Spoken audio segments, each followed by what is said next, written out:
You ask Tiger to solve. This deals with linear equations with one unknown. The final result is x equals 1 over 6. Let's solve it step by step. Simplify the expression. Simplify the arithmetic.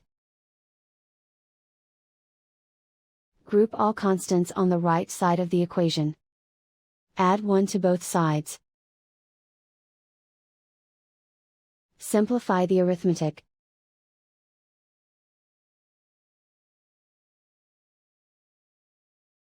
Isolate the x.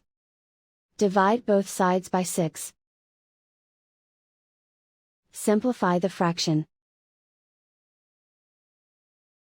And so the final result is x equals 1 over 6.